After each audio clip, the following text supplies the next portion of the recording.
Hello, everyone. Oh, thank you for joining today's section on Crypto Talk.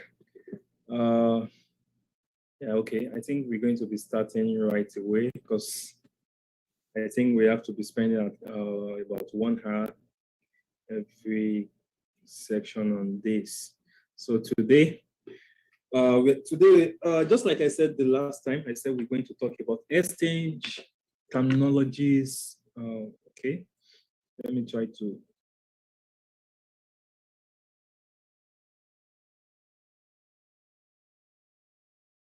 So if you can hear me loud and clear, please just type your name and where you are joining from. Just type it on the chat box, please.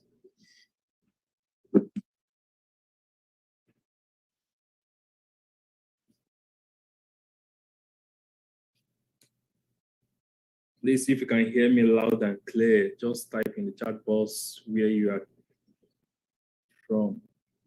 I'm actually talking from the Philippines here right now. So thank you very much.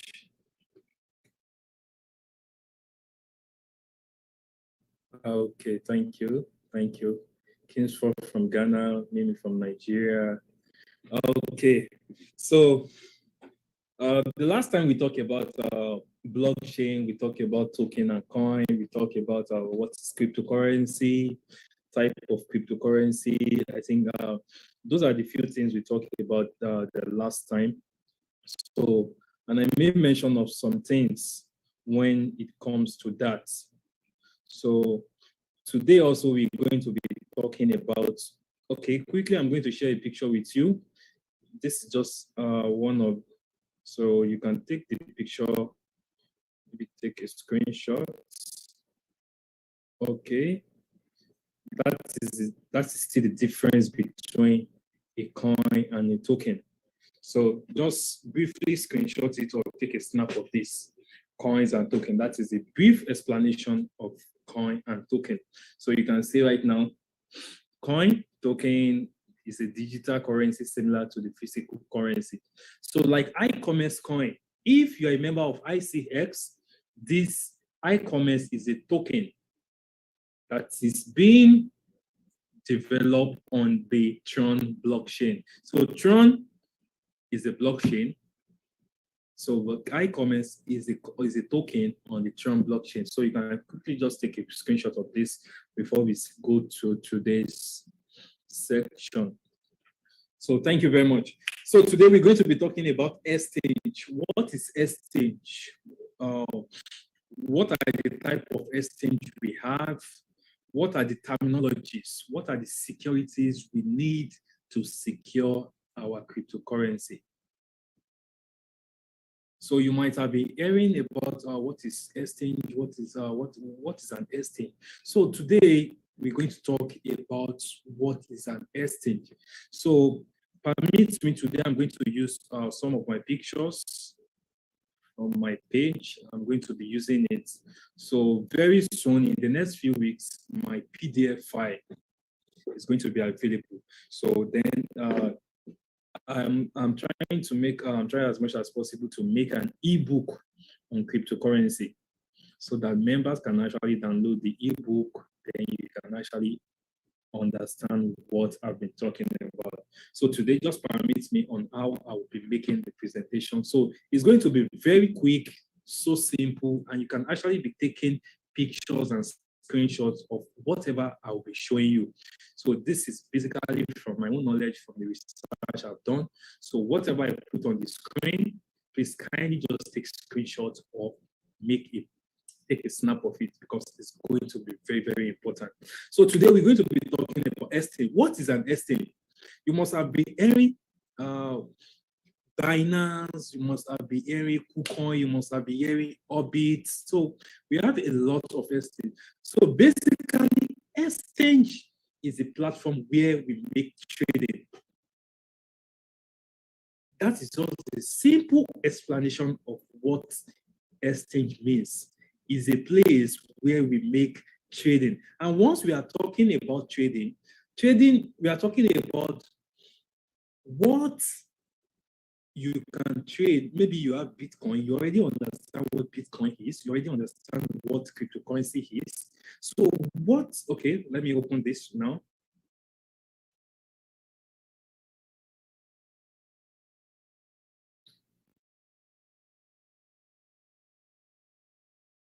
I hope everyone can see my screen, please. You see if you can see my screen, just type yes in the chat box if you can see my screen. Just type yes if you can see my screen. Yeah, so top decentralized exchange. So an exchange is a place, is a platform where we can make trading of cryptocurrency. That is a simple definition of an exchange. Is a platform where we can make trading of cryptocurrency. Maybe you have Bitcoin, you wanted to change your Bitcoin to Ethereum. You wanted to change your Ethereum to ICOMEX. You wanted to make your trading from ICOMEX to maybe ADA, or maybe from ADA to XRP. Maybe from XRP, you want to change to Stellar or to Monero. So exchange is a platform where you can make trading of cryptocurrency. That is a simple definition. Just put that down. Exchange is a platform where you can make trading of cryptocurrencies. That is a simple definition of an exchange. Now, exchange is divided into two parts.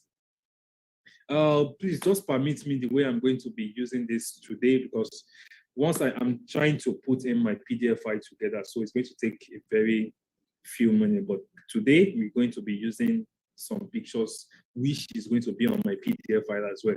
So please just pardon me. So we have two types of exchange. We have the decentralized exchange and we have the centralized exchange. We have the decentralized exchange and we have what we call the decentralized and centralized exchange.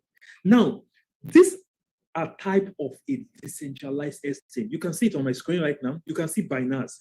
Now, if you can remember the last class we held, I said Binance is not a decentralized exchange. Any exchange where you are making trading, or maybe you can buy Bitcoin or you can sell your Bitcoin, is an exchange. So any exchange that accepts fiat currency. What I mean by fiat currency is that accept your pounds, that accept your dollar, that accept your credit card, that accept your rands, that accept your, I don't know, peso, any currency they are spending in your country. If that exchange, if you can use the card or your currency to purchase cryptocurrency on that exchange, it makes it a centralized exchange. That means government is still involved. Fiat money, which is your normal local currency, is involved. So which it is very prone to hackers as well. So I said we have two types of exchange, decentralized and decentralized exchange. So for decentralized exchange, the best example of its decentralized exchange is Uniswap. You can see Uniswap on my screen right now. Uniswap. Then if you have been hearing about Pancake Swap, example of a fully decentralized exchange is Uniswap and Pancake Swap. Because this exchange, you don't have access to pay with your dollar, with your pounds, with your ATM card. You don't have access to it. You can only purchase coins from this exchange by using another coins. I hope you're getting me. Decentralized exchange is an exchange where you can only use cryptocurrency to purchase another cryptocurrency from the exchange. You can't use your ATM card. You can't use your local currency. You can only send coins from another wallet to a decentralized exchange to buy coins from there. You can't use your card. You can't use your local currency. You can't use your bank account to purchase coins from the decentralized exchange. Now, let's move to centralized. When we are talking about centralized, you can use your pound sterling, you can use your dollar, you can use your South African rands, you can use your Kenyan shilling, you can use your Nigerian rand, naira, you can use Philippine peso to purchase coins on decentralized exchange. An example of a centralized exchange is Binance. If you're a member of Binance, you will notice that you can purchase coins, cryptocurrency on Binance using your ATM card, your credit card, your debit card. You can use your card to purchase coins on Binance. That is why it is very hard. It is very easy to hack Binance because it is linked with external currency. It is prone to hackers. Example of another centralized exchange is Luno. If you are using Luno, it's not safe. Don't keep your coins in Luno. I always say that every time. Don't keep your coins in Luno. So an example of a centralized is Luno, is coin.ph. Any exchange you have that you can purchase coins using your ATM card or using your local currency is called a decentralized exchange. But any exchange where you can only purchase coins with another coins, whereby you can't use any local currency, you can't use your card, it is called a decentralized exchange. So an example of a decentralized exchange now is Uniswap.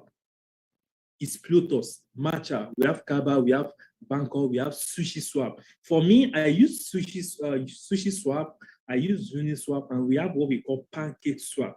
I use most of these exchange every day. Now, like Plutus is having what we call a card. Once you join this, okay, I'm still going to talk about that. Let's just keep that for now. So decentralized exchange is an exchange where you can purchase cryptocurrency with another cryptocurrency. But centralized exchange is an exchange where you can either purchase a coin with another coin, or you purchase it with your debit card, ATM card, or with your local bank account. So that is the difference between a decentralized exchange and a centralized exchange. Now, let's talk about Binance. Binance is the world's most used exchange right now. Billions is being traded on Binance every day. Now, when we are talking about Binance, Binance is having what we call centralized platform. We call it centralized platform on a blockchain technology. So that means Binance is a combination of both centralized and decentralized exchange because they are running on blockchain. But at the same time, you can also use your card to make payments for cryptocurrency on Binance. I hope you understand what I'm trying to say. So if you understand what I've been trying to say, just type, I understand. So I can actually, maybe I can go over it again, or maybe I can proceed. So Binance is having both. You can purchase coins on Binance with your coins, and you can also purchase it with ATM card. So that makes Binance a dual exchange of both centralized and decentralized exchange. And anything that involves centralized can be hacked. It can be closed at any time. It is not fully 100% safe. 2018, Binance was hacked and 7,000 Bitcoins was stolen in Binance. So this is to tell you that centralized is really, really prone to hackers. So we have Uniswap. To me, I use Uniswap, I use Sushi Swap, I use Pancake Swap. So these are fully decentralized exchange anyone can use. So let me come again now. Exchange is a platform where cryptocurrency can be traded or can be changed. So both on decentralized and centralized, you can make trading on them. But the only difference is that on decentralized exchange like Binance, you can use your card. On decentralized, like Uniswap or Sushi or Pancake, you can't only use coins to buy coins. But on centralized, you can use your ATM card, you can use coin, you can use any currency to purchase on centralized exchange. So that is just the difference between an centralized and decentralized exchange. So now let's move on.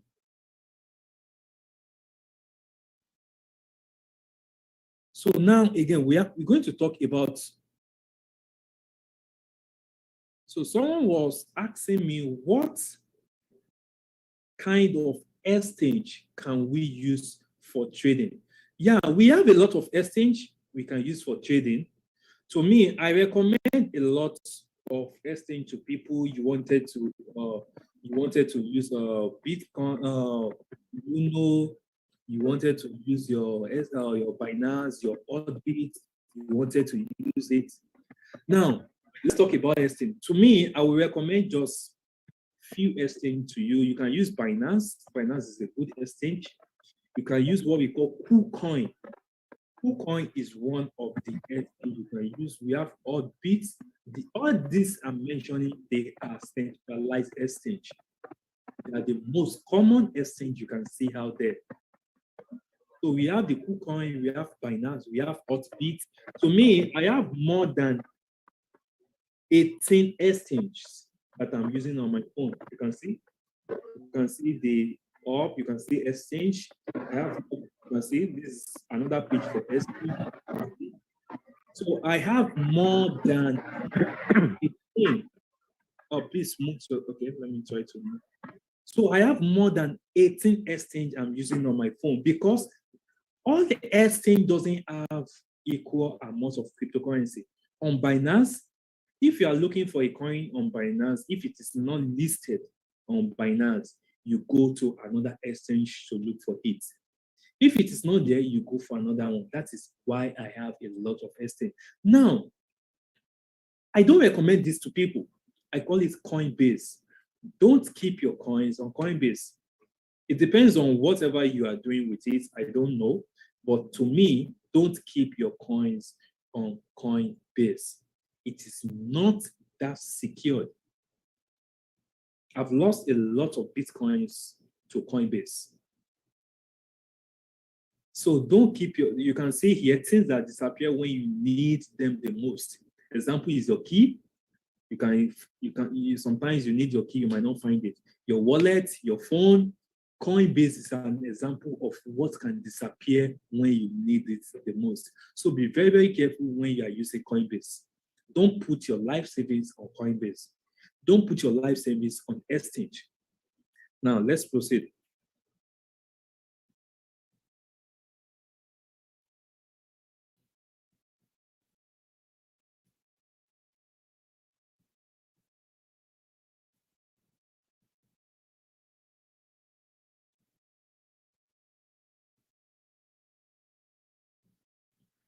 Why you should not keep your funds on exchange. This is very, very important. I always tell people, please try as much as possible to screenshot or save whatever I'm bringing on the screen. Why you should not keep your fund on exchange. One of the most famous motto in crypto industry is, if you don't control your key, then you don't control your coin.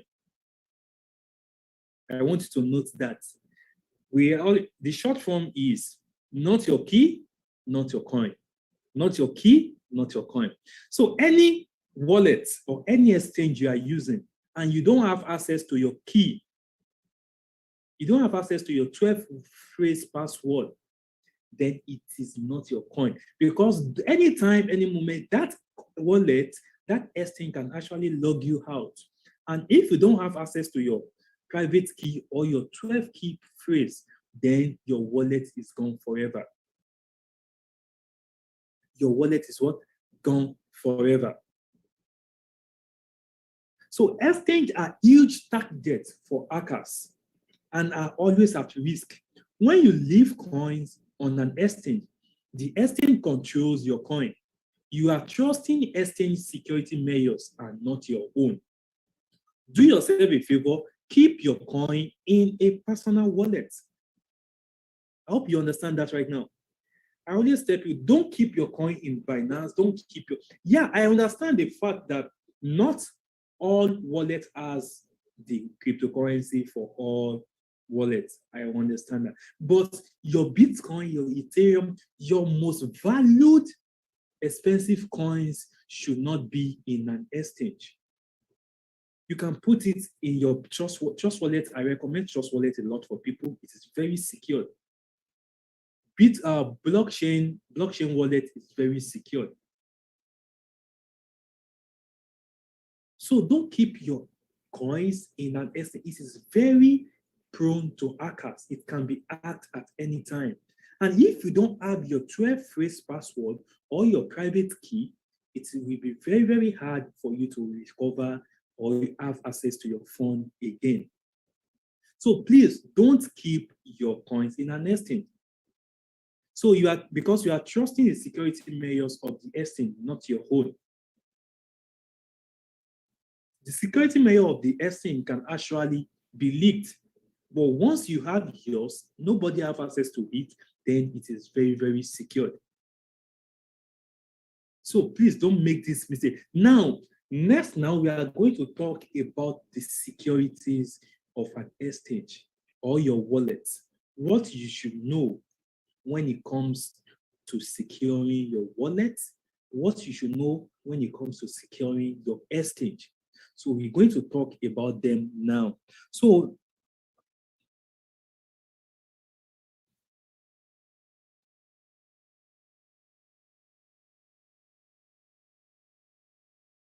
okay, so now let's talk about your security. What is your security as a cryptocurrency holder? You are an investor, you are a trader. These are the two things that you must be very, very careful of when you are into cryptocurrency. Now we have what we call Bitcoin key and Bitcoin. We have the public key and the private key. So when you are talking about the public key in Bitcoin or in wallet or in an exchange, your public key is the shorter one of the two. This is what you share to receive Bitcoin. Now, if you have made, we call it wallet address, but it is called public key. So if you have been sending Bitcoin to people, this is what you share with people, public key. So your public key is the shorter form which we call the wallet address. So this wallet address is what we share to people to get cryptocurrency from them. I want to send you Bitcoin. Okay, send me your wallet address, send me your public key. I will send you the Bitcoin. So this is what we share to people. Now we have what we call the private key. Your private key is the longer one of the two. Never share it with anybody. Now, this is where it becomes more complicated. If you have an exchange, you have a wallet that doesn't have a private key, then you have be very, very careful that your fund is at risk. Even if it is $100 you have in there, it is not safe. So your private key, make sure when you have you have your wallet or your exchange, make sure it has a private key. So not your key, not your coin. I said it the other time. So any wallet that doesn't have a private key is a scam. Be very, very careful. Now, this private key is linked with what we call the 12-key passphrase. It's what we call the 12-key passphrase. Now, what is Bitcoin seed phrase? Now, you can see my screen now. This is what we call a seed phrase is a list of 12, 23, or 48 words. We store all the information needed to recover your Bitcoin private key. You know, I said it. Private key work with Bitcoin seed phrase. So that is why a lot of security is involved with Bitcoin, which a lot of people don't know. You have Bitcoin. Do you know the security? How are you protecting your wallet? How are you protecting your exchange? So you have to be very, very careful when you have a wallet or an exchange, which doesn't give you the Bitcoin seed phrase or your private key. A good wallet, a good wallet, a good Bitcoin wallet doesn't have password. I want you to know that today. If you open your Coinbase will require you to put your password. But a good wallet doesn't require password unless you put your phone password to secure the app. But the app itself doesn't require password. I want you to know that a good wallet doesn't need a password. This is your password to access your fund. So if you are using Trust Wallet, go to your account, click on recovery passphrase. It's going to bring out these words for you. This is just an example. To me, all my seed phrase, I know it off head. So I can delete my Bitcoin wallet right now. So if I decided to install the wallet back, this is what I'm going to need to get into my account. So a seed phrase is a list. So sometimes it is always 12, sometimes it is 23, sometimes it is 48 words. But the most common one is 12 words. So it is a random word that you just have to write it somewhere. Even if you try to make the screenshot of this on your phone, it's going to tell you that it cannot make screenshot due to security policy. You can't screenshot this on your phone. You have to write it down or copy it somewhere. Just make sure you keep it very, very safe. Because if you lost your wallet, you can't recover it again if you don't have this.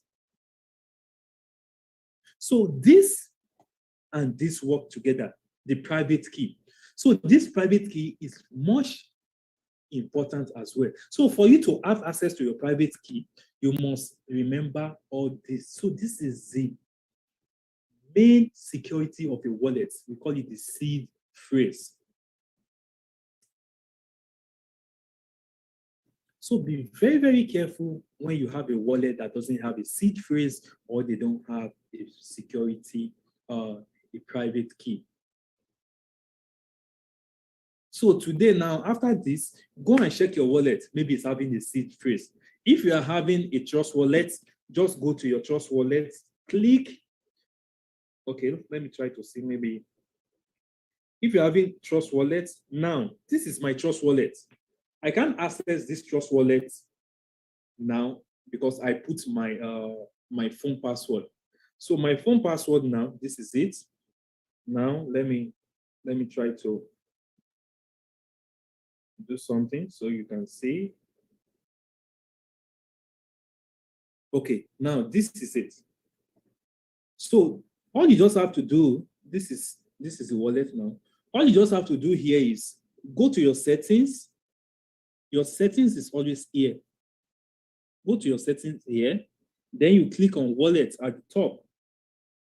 So once you click your wallet at the top, you click the three full stop there. I don't know if you can see my screen. You click the three full stop here. So once you click, okay, wait. You click wallet, you click the three here. Once you click it, it's going to show you this. So you can see the show recovery phrase. So once you click the recovery phrase, it's going to bring out this seed phrase for you. So Trust Wallet is one of the best wallets, the most decentralized wallet right now in the world is Trust Wallet. It is very, very secure. In as much you keep your seed phrase very safe. Don't give anybody. Because if you lost your wallet, you can only use this seed phrase to have access to your wallet back, to your fund, to your anything in your wallet. So be very, very careful when giving out your phone to people. They can actually have access to it. So that is the security needed when it comes to the cryptocurrency.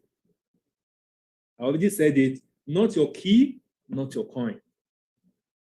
So if you can take good care of your private key and your seed phrase, then nobody can hack your wallet. Nobody can hack your wallet. But once people knows it, it is very, very possible. So you just have to change your wallet again. So these are the keys and security in Bitcoin and in wallet. Number one is don't keep your coin in an exchange. Number two, not your key, not your coin. So don't keep your private key, don't give it to anybody. Number three is know your seed phrase. It's very important. Please know your key, your seed phrase very well. So thank you. So next now, I just hope you screenshot it.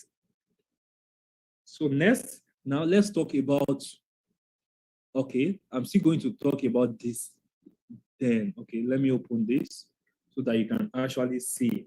This is one of the wallets you can actually use because trust me, this is why you should have it. I was talking the other day. Don't miss this. Why you should own Ledger? This is one of the best wallets you can have. It's like this. I'll just show this to people. It's like this. This is the Ledger is like this. So all you just have to do is move your Bitcoin from online into this. You can get this as low as $150 on Amazon.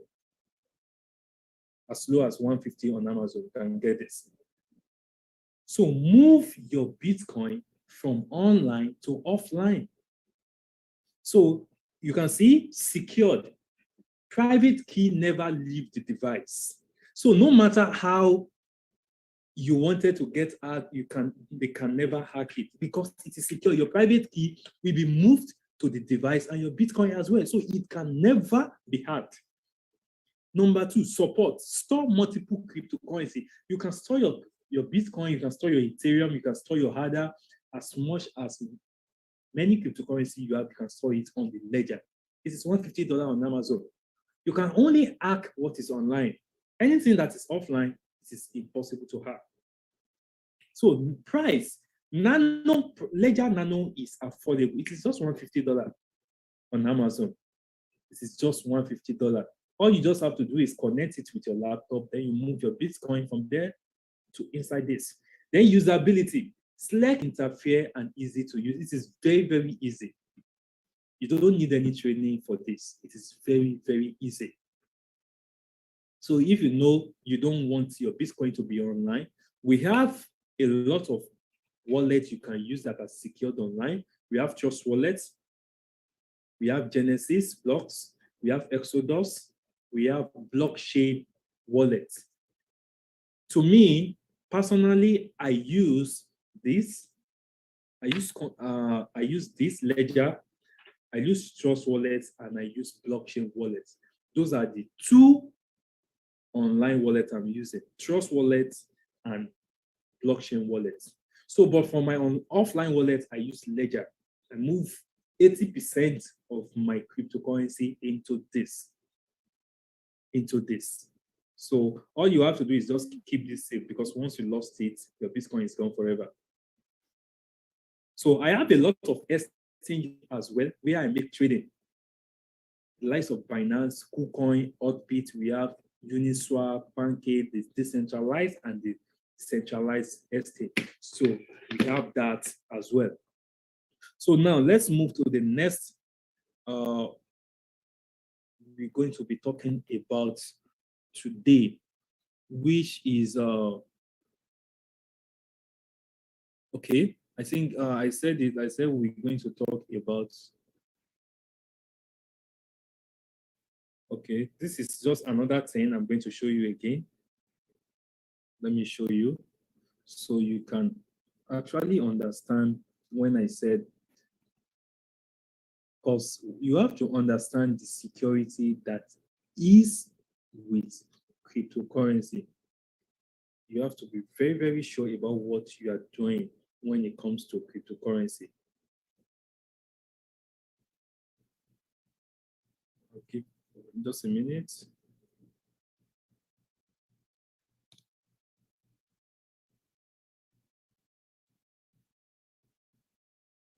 Okay.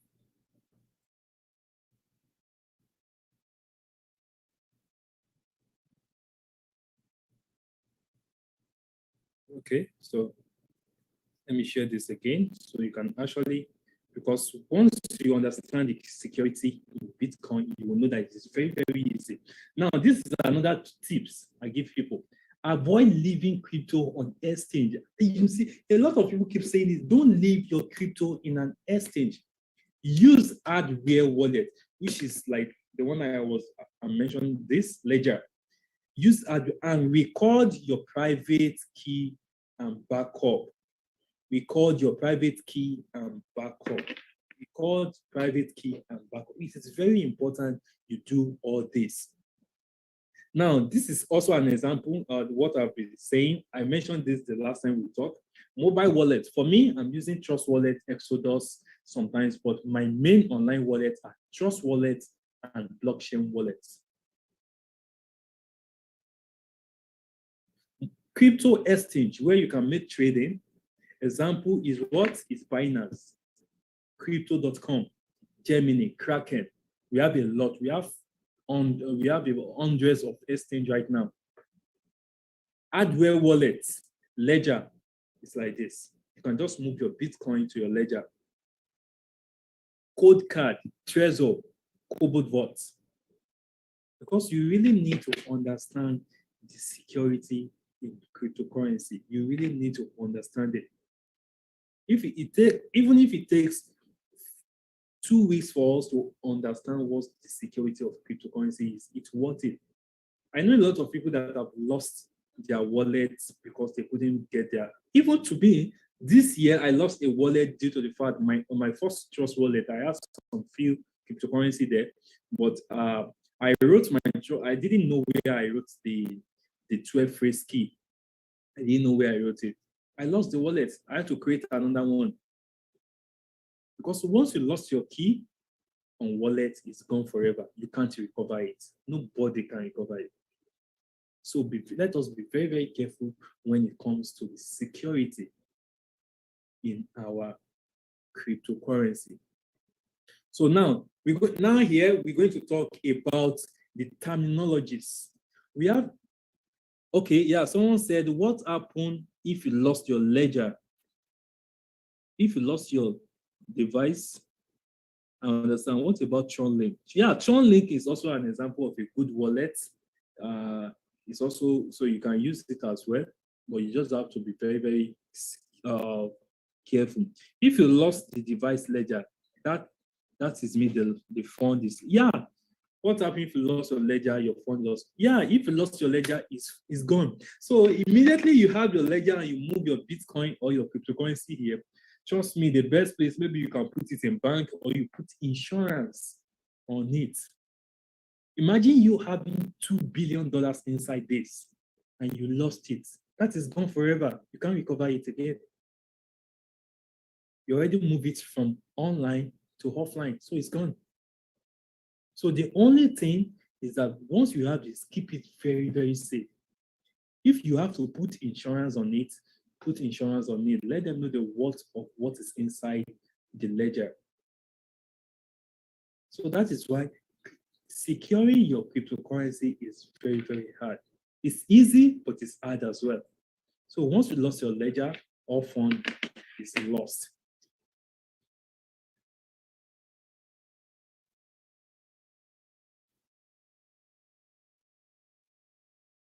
So now, okay, now we're going to talk about let's talk about the terminology that is involved with cryptocurrency.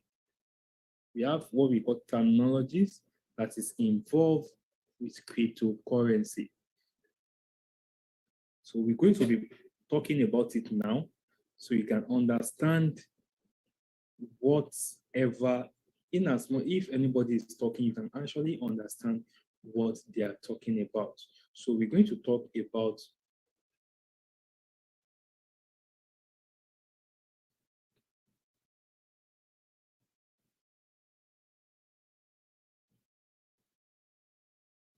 I hope you can see my screen, please. Okay, now this is number one, a decentralized, we call it dApps. So these are the terminologies we use in Bitcoin, in cryptocurrency. So if you are talking to someone and they use any of these terminologies, you can actually have idea of what they are talking about. Because to me, most of the time when I'm talking to someone that have no idea about Bitcoin, it is very hard for me to talk and explain everything, because if I use the terminologies, they might not understand. So, and using terminologies in cryptocurrency can actually boost more about what you know about cryptocurrency. It will be very, very much easier for you to understand anything anybody is talking about cryptocurrency. So instead of writing about 2 pages of book, once they mention a terminology in cryptocurrency, you can actually understand it. Now we have what we call dApps, a decentralized application that has no centralized control. I think we've talked about this today. An example of a decentralized application is what? It's Pancake, it's Sushi. So this is an exchange now. So any platform, any application that has no centralized control, which means there's no third party, there's no government, no institution controlling it, is called a decentralized. That is why I explained decentralized exchange and centralized exchange at first. So centralized applications are exchange that has no centralized control. You can't control it, no third party. So anytime someone is talking that, yesterday I was just using these dApps and I found that it's very good, just know that they're talking about an application that has no third party involved. That is the definition of dApps. So a lot of things is still involved with dApps, but the main meaning of dApp is a decentralized application that has no third-party control, no government control, no institution control. That is it. Now we have what we call blocks. I explained this during our blockchain class. What is block? Blocks of data that is permanently recorded on the blockchain network. So blockchain processes the transaction. So each and every time you make a transaction, a block is being added to record and validate your transaction of cryptocurrency. That is what we call blocks. Now we have what we call deal. If someone is telling me that, Robben, buy this coin, I will say, okay, don't worry, deal. Do your own research. I will do my own research about the coin. That is the meaning of deal. I can tell you, okay, guy, Mr. Emeka, buy this coin. And immediately I can tell him that deal, which means before you buy the coin, do your own research. We have what we call the Lightning Network. So when someone is talking about Lightning Network, this is a second layer on the Bitcoin network that allows instant micropayment. Yes, I have an app here called Moon. I think the app is currently okay. Let me check. Maybe I have. Let me check. We call the app Moon. Okay, this app. Let me show you.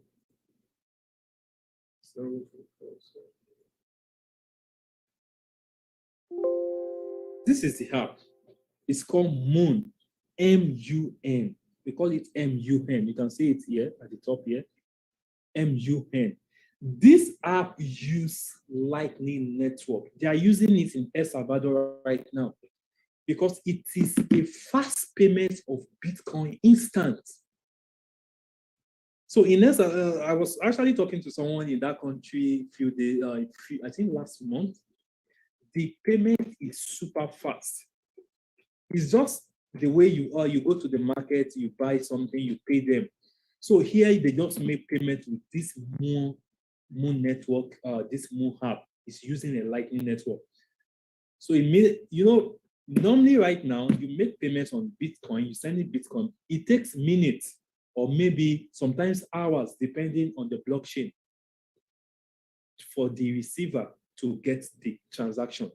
But in this app, once you you make the payment using a Lightning network, you receive it instantly.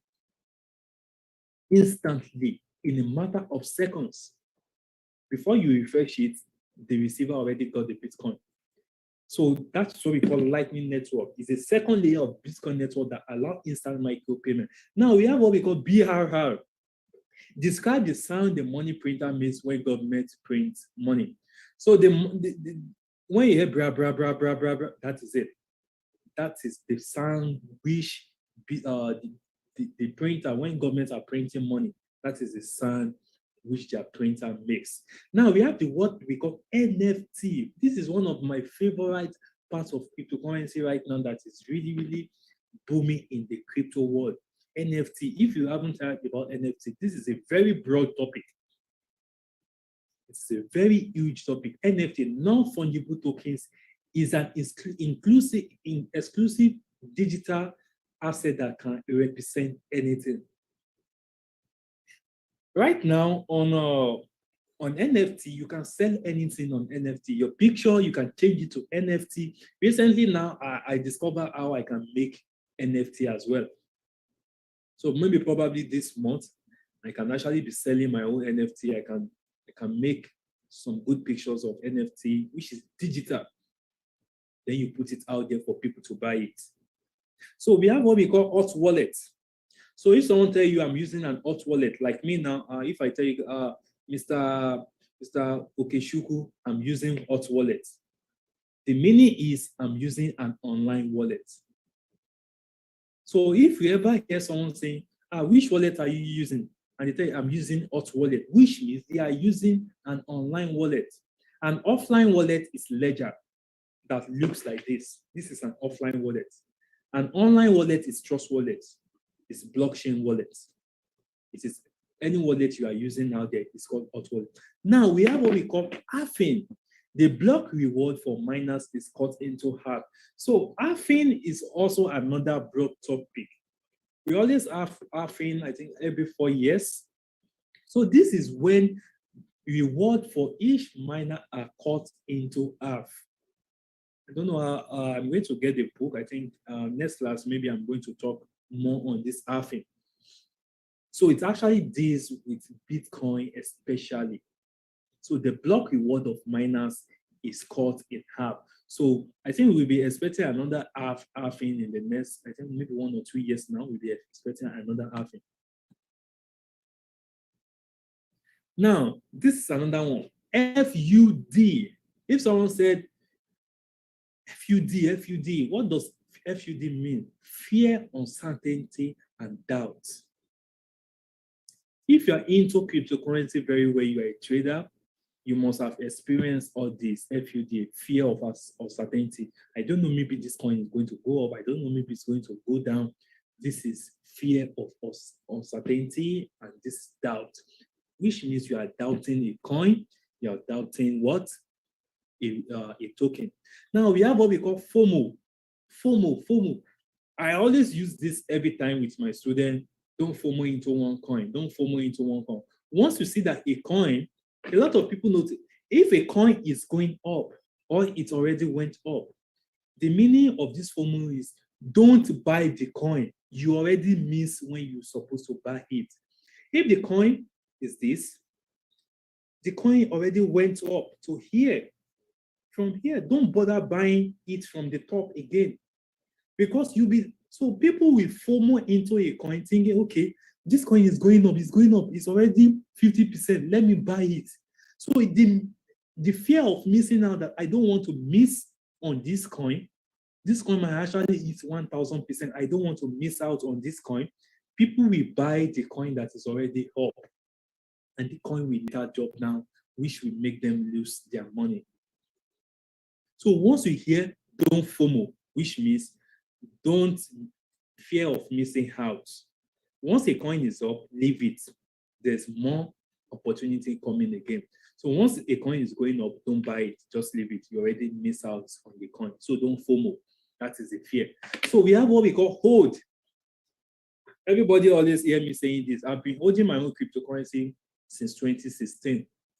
I don't know what anybody is going to tell me. I'll keep holding my Bitcoin till one Bitcoin hits at least $100,000 US. So once the hold means hold on for dear life. Nothing is going to take my Bitcoin away from me. So once we hear people saying hold, don't sell, hold, which means don't sell your iCommerce coin. It's an example. once you start sending your e-commerce from your back office to your Trump wallet, don't sell it. Bitcoin was $0.002 8 years ago. E-commerce is $0.1 now and $0.12 now. What do you think is going to happen in the next few years with limited supply of e-commerce?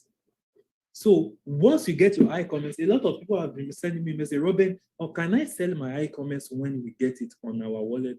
Yes, you can sell it, but who is going to lose? You. You sell it at maybe 2 cents, and the price of e-commerce went to $1. So hold means hold on for dear life. We have what we call money. When the price of a cryptocurrency is going up, we call it it's going to the moon. When it's going up, we call it it's going to the moon. So we have what we call fiat. This is your paper money. So this is your paper money like this. Look, your local currency is what we call fiat. Paper money is what we call fiat. So when you hear people say, I lost some fiat yesterday, that means they lost some money like this, government issued currency. Now we have what we call whales. We have the ranks in cryptocurrency. We have ranks in cryptocurrency. So anybody holding at least 5,000 Bitcoins is regarded as whale. So we use fish to make the ranks in cryptocurrency. We have some people that they are crab. We have some people that they are shrimps.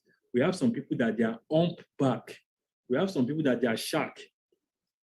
So each person has their level in cryptocurrency. But anybody having more about 3,000 to 5,000 cryptocurrency, that's having about 3,000 to 5,000 Bitcoin, is called a whale. So once you hear that, that guy is a whale, that means the guy has a lot of cryptocurrency. Now we have what we call ATH, all-time high, the highest a coin has ever been. So once you hear, that coin is ATH today, which means it hit the all-time high. So like Bitcoin, the all-time high for Bitcoin is 63,800. That is the highest price Bitcoin has ever reached. So once we hear people saying, that coin reached ATH today, which means the coin reached its highest price it has ever been before. That is all-time high. So we have the bullish and the bearish market. Both works together. The bullish market signifies that when a coin is going up, or when a coin is expecting to increase, we call it the bullish market. When a coin is coming down, or we expect a coin to come down, we call it the bearish market. The reason is that when a bull is fighting, a bull tends to use the horn to throw his opponent up.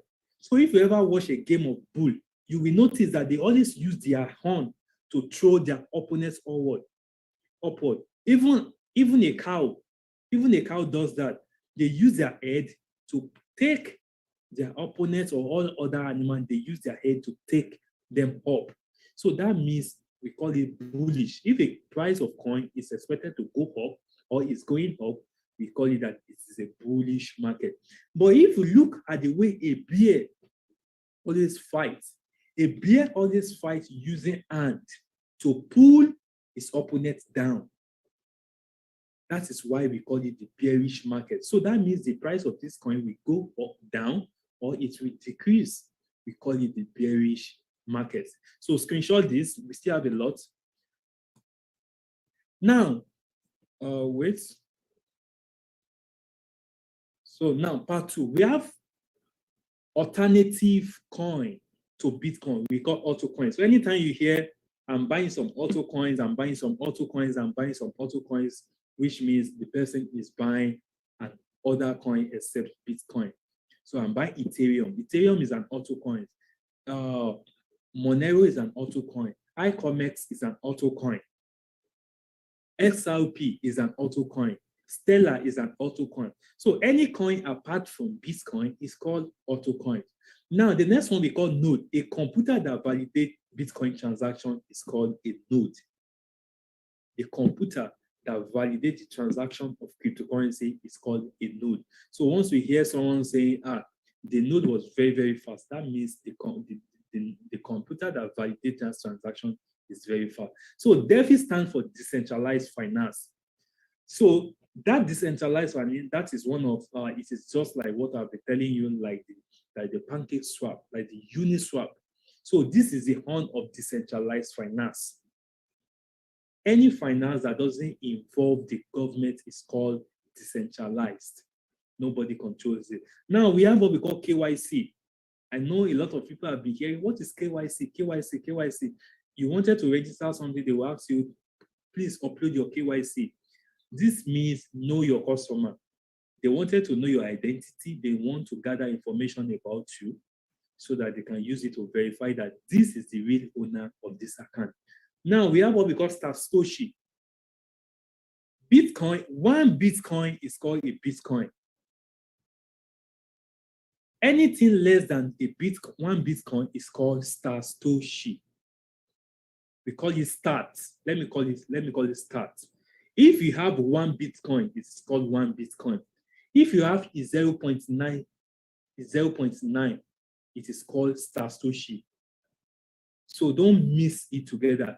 Bitcoin, until you have one Bitcoin. So one Bitcoin is one Bitcoin. But if you have 0.2 Bitcoin, it is not called Bitcoin, it's called Satoshi. So that the unit part of a Bitcoin is called a Satoshi. It's called a start. You can call it a start as well. But once Bitcoin is one, which means you have 1 point, which means it's a start, it is a Bitcoin, it's a coin. But once it is less than a Bitcoin, it is called a Satoshi. Now let's move to the gas. We have what we call the gas fee. This is the transaction this is the fee, a sending fee that must be paid on Ethereum to process transaction. So if you are sending Ethereum to someone, you need what we call sending fee, which we call the gas fee. So that sending fee is called gas fee in cryptocurrency. So don't miss that. Now we have what we call ATL. ATL is also the same thing as ATH. So they work the same thing. The lowest price a coin has ever been before is what we call ATL. So that is also it. If a coin has ever been to $1, that is the lowest coin. Now we have BTC, Bitcoin sticker symbol. That is also, you are familiar with that. Now we have what we call cold wallets. I said it the other time, we have hot wallet, which is your online wallet. We have cold wallet, which we call the offline wallet. This is an example of an offline wallet. Example of an offline wallet. This is it. So don't mistake it when you hear someone saying, I'm using a cold wallet. That means they are using an offline wallet. Now, let's move to the next one. REX. REX described when an investor gets blown out of the water by catastrophic coin collapse. I use this every day. On Facebook, on Instagram, I use this every day. Wrecked.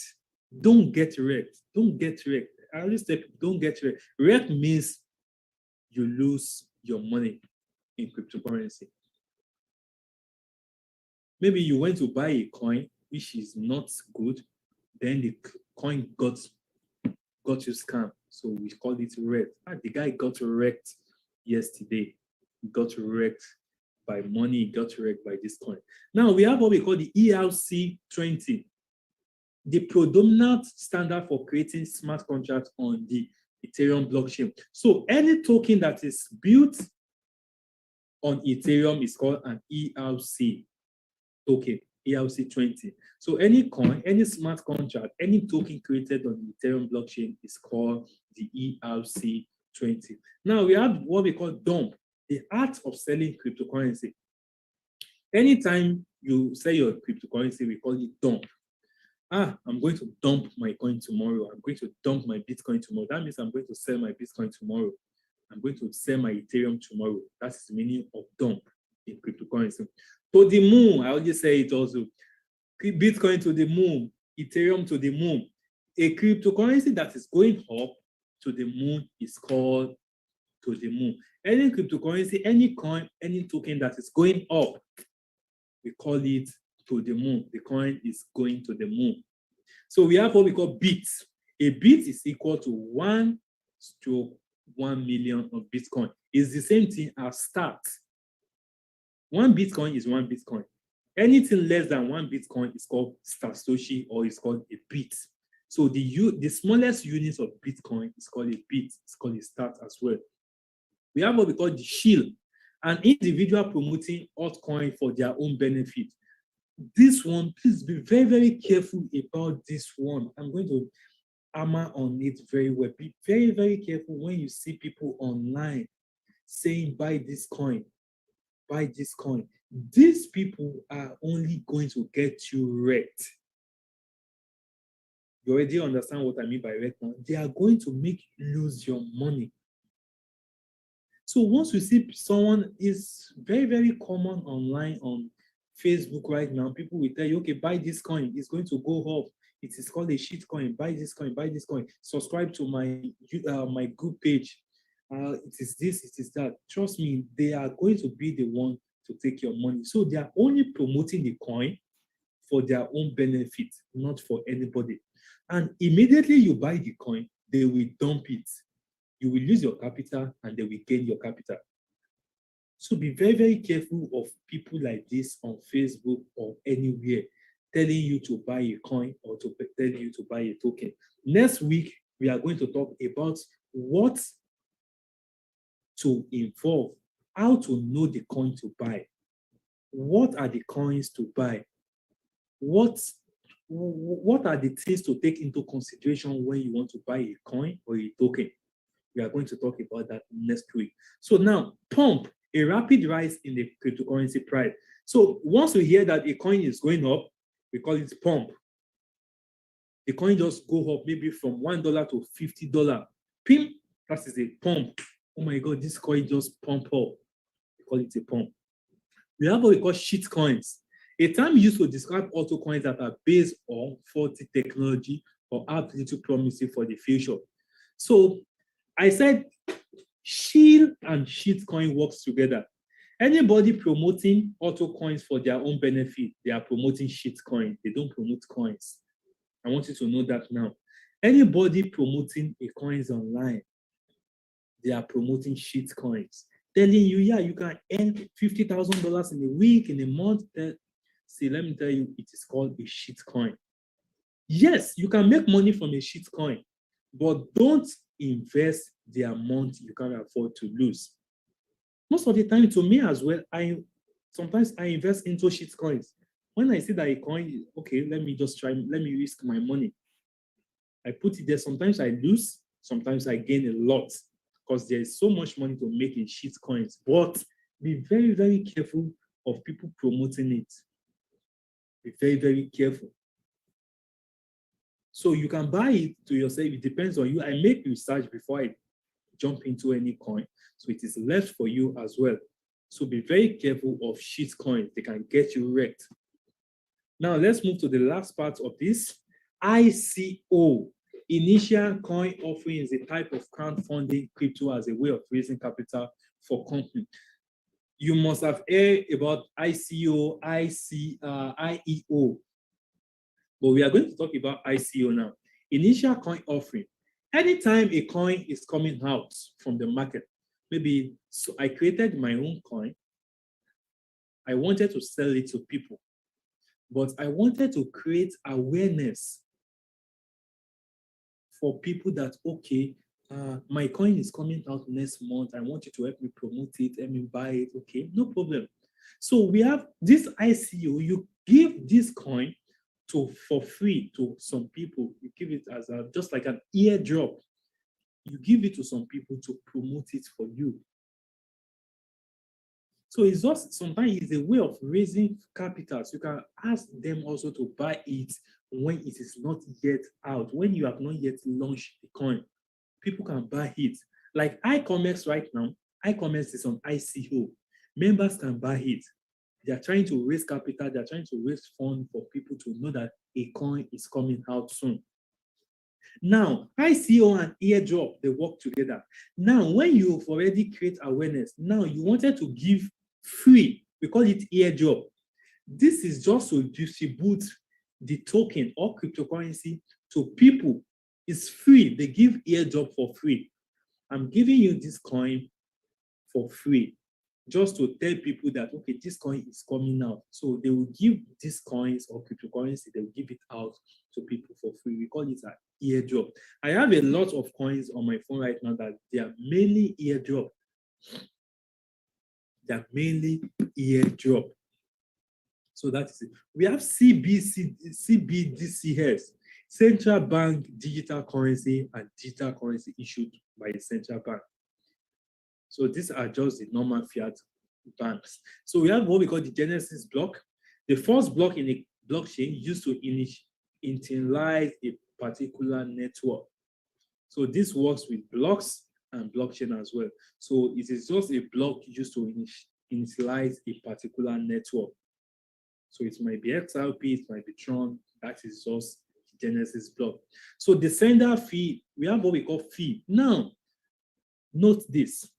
We have what we call gas fees, and we have what we call fees. The sender of a transaction often includes a fee to the network for processing the transaction. When you are sending Ethereum, it is called gas fee. When you are sending other kind of cryptocurrency, it is called fees. So this is just like a sending fee.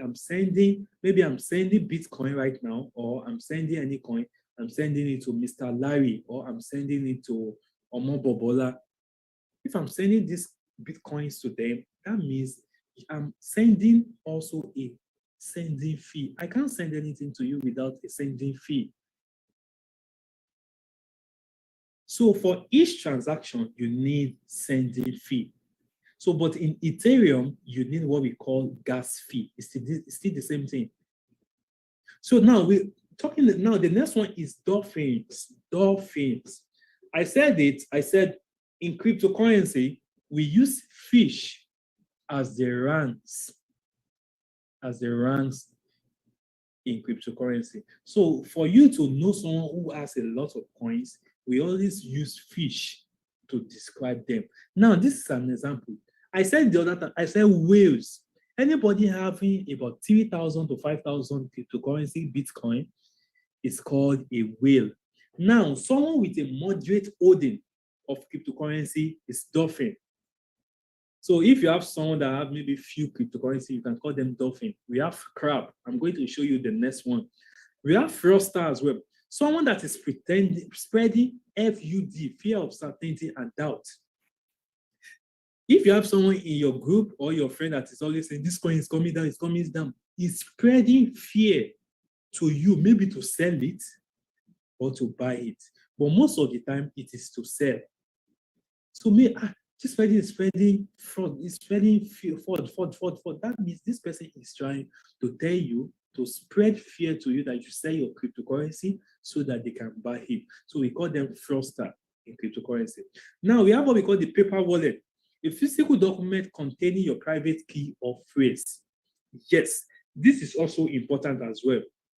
If your wallet is on your phone or is on your laptop or your system, you can print your passphrase, your key phrase, your private key, you can print it out. So that is what we call paper wallet. That means that, because see, online here, if you have your phone here, your phone is here, it is nothing. If you have 2 billions in your phone, it is nothing without your security key, your key phrase, or your private key. So in anybody that has your seed phrase or your private key is the owner of your coin. So it doesn't matter if you have it on your phone, if your coin is on your phone. If you have your coin on your phone and I have your password, I'm the owner of your coins, not you. So you can, if you use your wallet or your laptop, you can print it out. You can print out your private key or your seed phrase as well.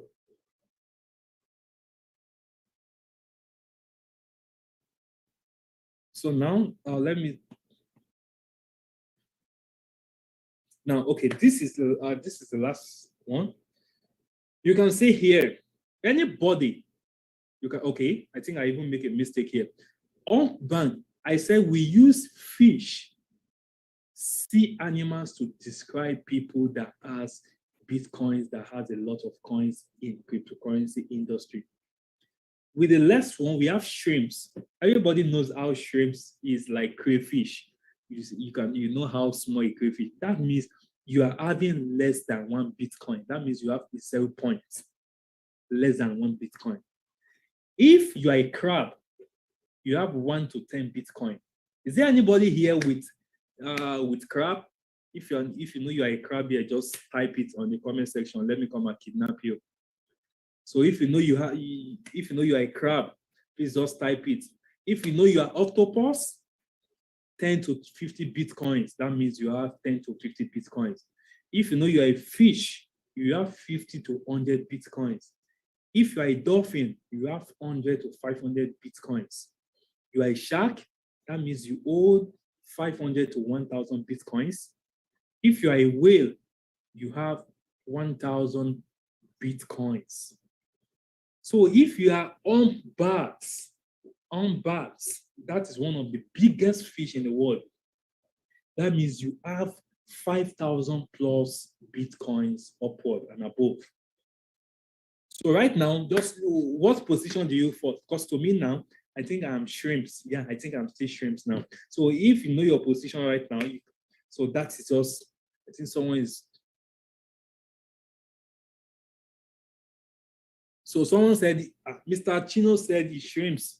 So to me also, I think we belong to the same group now. So that is just about okay, now let me mention this. What are bearish markets? What are bullish markets? I said it the last time.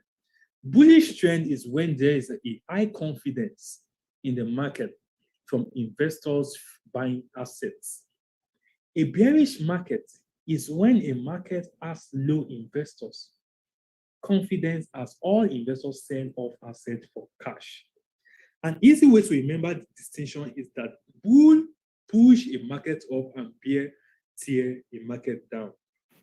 A bull, if you know the animal called bull, they tend to fight their opponents upward. A bear animal tend to bring their opponent downward. So if there's a high confidence that a market is going, the cryptocurrency market is going to go up, we call it the bullish market. If it's going to come down, we call it the bearish market.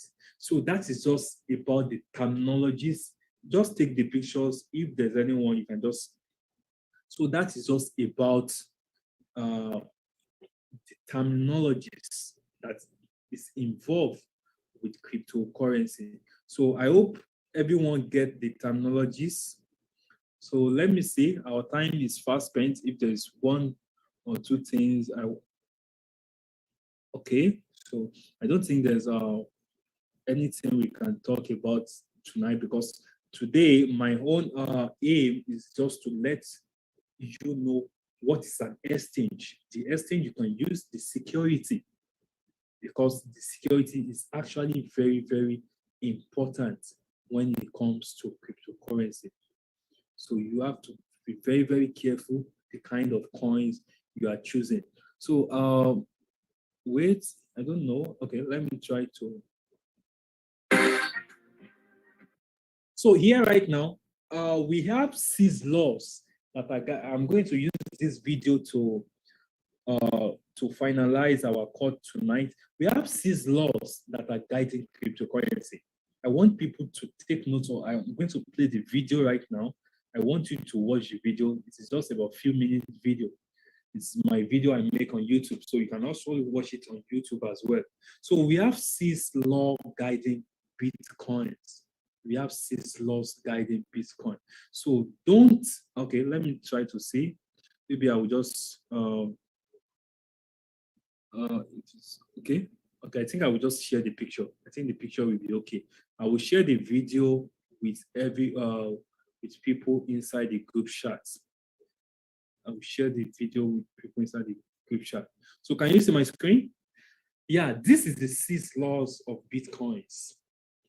So 6 laws of Bitcoin. Actually, we really don't have any companies or any regulations that is guiding the cryptocurrency world. We don't have any rules and regulations that is guiding the cryptocurrency world. But there are some certain steps, there are some certain laws you should follow when we are talking about cryptocurrency. Number one is never discuss your Bitcoin with anybody. Please be very, very careful. Even if you have $20 of Bitcoin, don't tell people how many Bitcoin you have. Your friend, your wife, I don't care whatever they are, but the law of Bitcoin says don't discuss your Bitcoin with anybody. You can give advice to people, okay, buy this coin, but don't ever share the amount of Bitcoin, or don't even tell people this is the amount of Bitcoin I'm having, this is my Bitcoin, see my wallet. Don't discuss your Bitcoin with anybody, please. Number two, not your key, not your coin. You already know this already. If you don't have your key to your Bitcoin, your private key, then the coin inside that wallet is not yours. Number three, if it is too good to be true, then it is a scam. Please, I want you to watch this video. I'm going to share the YouTube of this video. I'm going to share it with you on the group chat. Please go and watch it. If it's too good to be true, then it is a scam. Have you come across people saying, okay, you can earn 100 Bitcoin with just $100. You can earn this with just this. If just believe it that it is a scam, they wanted to scam you of your $100. So if it is too good to be true, then it is a scam. Anything that is not, you don't believe that this thing is true, then it's a scam. Your seed is your key. If you don't have your seed, which is your private, just passphrase. The 12th passphrase is what gives you access to your private key. I said it, the 12th passphrase. So if it's your seed, is your key. Now, number 5, double, triple, quadruple check. When you are sending cryptocurrency to someone, always check the wallet address. Confirm if the wallet address is correct. Because once you send a transaction on blockchain, it cannot be reversed. If you send cryptocurrency to the wrong address, it is gone for life. You can't get it back again. So please, always double, triple, and quadruple check the wallet address before sending. Number 6, investing. Invest the amount you can afford to lose, please. Don't invest $1,000 if you know you can't afford to lose $1,000. In fact, in cryptocurrency, they said only invest just 20% of your net worth in cryptocurrency. 20%, even less than 20% in cryptocurrency. So to me, also, I invest the amount I can afford to lose. So I'm a risk taker, but I'm investing the amount. So if you know you can't lose $100, don't invest $100 in a coin. Please, that is just the 6th law guiding Bitcoin. So thank you very much. I think we've spent about 1 hour, 30 minutes, but thank you very much for joining the call. So I'm just going to take 1 or 2 questions. If you have questions, please kindly just raise up your hand. Okay, Mr. Chinos, I just unmute you right now. So ask your question, please. Okay, thank you so much, Mr. Robben. You're welcome, sir. We really thank God for your life. You know, this information you are giving us is priceless. During the week, I met another lady. She knows that I'm into cryptocurrencies. So she was just consulting something. And she just told me that she paid about $300 with another mentorship program. But she was asking me, she was actually consulting on how she can actually buy Bitcoin on an exchange. Just imagine. The lady she paid $300 for a mentorship program, which lasted almost a month, but she can't just buy Bitcoin on an exchange. So we really appreciate my brother. Okay, my simple question, I think I've got 1 or 2. On swapping like coins, let's say you're holding some coins on your trust wallet, then you want to, sometimes you find that some coins you can't just swap them directly. Yes. What could be the explanation on that? Then also, So trust most times it depends. It depends on some coins. And even to me, I've tried to make some swapping on Trust Wallet about 1 or 2 times. Trust me, it was not successful. They keep changing it back. So I think maybe it's because of their security. So it is very, very hard to make swapping on Trust Wallet. Trust me, it is very, very hard. So I always tell people, if you want to make swapping, just send the coin you actually need. Change it on Binance or any other exchange before sending it to Trust Wallet, because Trust Wallet is very hard for you to make swapping there. So, and I think that's why it is the best decentralized wallet right now. It's one of the safest wallets you can ever use. Okay, thank you. Yeah. Then another thing, what are the disadvantages of actually, like, what is the difference between having a wallet on your phone and on your computer? You find that maybe some other private wallets you can only, like Trust Wallet, you can't download it you can't have it on your PC, on your desktop computer. What is the logic behind that? Then finally, you mentioned about a Trust Wallet not having a password when logging in. So does that mean that if someone actually, maybe you lose your phone to someone or to other people, if they can access your Trust Wallet, they can probably send your crypto, or they can probably steal your cryptocurrency? I don't know. Okay. Is it an advantage to not to have a password on a wallet? Okay. I understand about the keys, but like just the quick access to your wallet. Yeah. Your first question, you said why people can't download on Trust Wallet or any other wallet on the PC. Yeah, most of the time it depends on the developer. Sometimes the developer might not want people to use, or it might not be compatible with your PC. Like Trust Wallet also, I've tried many times to download Trust Wallet on my PC, but I think it actually involved the developer. So it is the owner of the Trust Wallet, the people that created the Trust Wallet, that actually make it more secure, because it is very easy to access Trust Wallet on your mobile phone than on your PC. So that one actually goes to the developer. So if you can't download your wallet on your PC, that means it is actually on the developer side. So because not all wallets can be downloaded. Even Steam, there are some Steam that they don't allow people to download on the PC. So it actually depends on the developer. Then your second question, which is about the Trust Wallet. Yeah, I'm not saying you can't secure your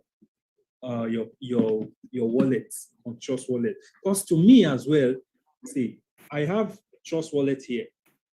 Before I open my phone, there's a password there, which is my fingerprint. So if I wanted to open my password as well, I use the same fingerprint, which is the security for my phone. I use the same fingerprint, you can see. I use the same fingerprint or PIN to unlock it. So you can actually go inside your Trust Wallet, you go to settings, you are going to see security. So security, you can activate your PIN to secure your wallet as well. But once you lose your phone, if you download the Trust Wallet back on another phone, it's going to bring out two options once you download Trust Wallet on another phone.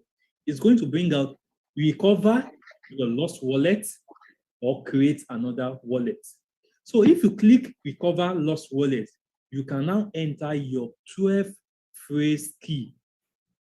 Then it's going to bring out your lost wallet from your last mobile phone. It's going to bring it out. But with Trust Wallet, you can actually activate a password from the settings of Trust Wallet to secure the app itself. Thank you so much. Thank you so much. Understood. So I don't know if there's any other question again before we call it a day. If there's another question, please just raise up your hand. If you have questions, please don't be shy. Please just talk. We are all here to learn as well. Please, if you know you don't understand something or you have a question or opinion, please just raise up your hand. Okay, maybe in the absence of none. Oh, okay. Okay, I'm not sure there's another question. So in the absence, okay, Mr. Okeshuku, okay. I just unmute you, sir.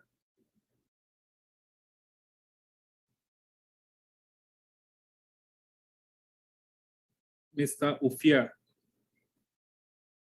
Okay.